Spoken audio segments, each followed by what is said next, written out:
जब ये लॉकडाउन हटेगा उसके बाद भी मुझे नहीं लगता कि हम लोग जो जिस तरह का नॉर्मल जीवन मार्च से पहले व्यतीत कर रहे थे वो करने की दशा में होंगे। हमें कुछ चीज़ों को अपना, जैसे फॉर एग्जांपल फेस मास्क है, ये तो ड्रेस कोड का मुझे लगता है पार्ट हो जाएगा, और सोशल डिस्टेंसिंग अगले 6 महीने 1 साल तक तो निश्चित ही उसका हम लोगों को ध्यान रखना पड़ेगा। इसलिए एक बड़ा चैलेंज है। अगले सत्र में भी मुझे नहीं लगता कि हम सभी जानते हैं एज ए शिक्षक कि फेस टू फेस टीचिंग और चॉक एंड टॉक का कोई रिप्लेसमेंट नहीं है, चाहे आप जितना गूगल गुरु की बात करें।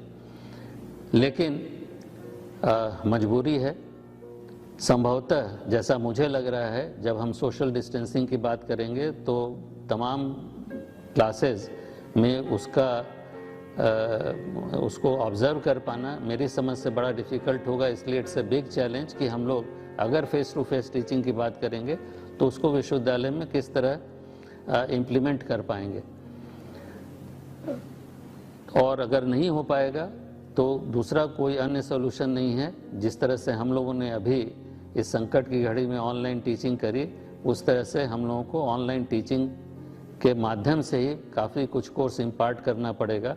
अभी जब एग्जामिनेशन कमेटी की हम लोगों ने यूजीसी गाइडलाइन आने के बाद मीटिंग करी तो उसमें जो दिशा निर्देश दिए गए थे, और ये ध्यान में रखते हुए कि 17 मई के बाद लॉकडाउन हट जाएगा, तय कर पाए कि 1 जुलाई से परीक्षा यूजी की और 15-20 दिन बाद पीजी की शुरू हो पाएगी, और हम 1 सितंबर से अगला सत्र शुरू कर पाएंगे। ये सोच है, पता नहीं 17 मई बताएगी कि 17 मई के बाद क्या होगा, ये लॉकडाउन आगे बढ़ेगा या लॉकडाउन ख़त्म होगा। लेकिन हम लोगों को हमेशा पॉजिटिव सोच रखनी है, क्योंकि पॉजिटिव सोच के साथ ही हम आगे बढ़ सकते हैं। अदरवाइज़ इस कोरोना के डर ने तो कई ऐसी चीज़ें कर दी हैं, लोग इतना घबराने लगे हैं, मैं उसकी चर्चा यहाँ नहीं करना पाऊँगा, क्योंकि लोगों को, मेरी अपनी सोच है कि डरना नहीं चाहिए।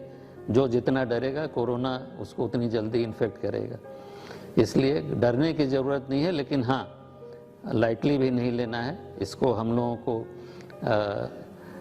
जितने भी दिशा निर्देश भारत सरकार की तरफ से मिल रहे हैं और अपने विवेक से सोशल डिस्टेंसिंग का यथासंभव पालन करना है, फेस मास्क हमेशा लगाना है।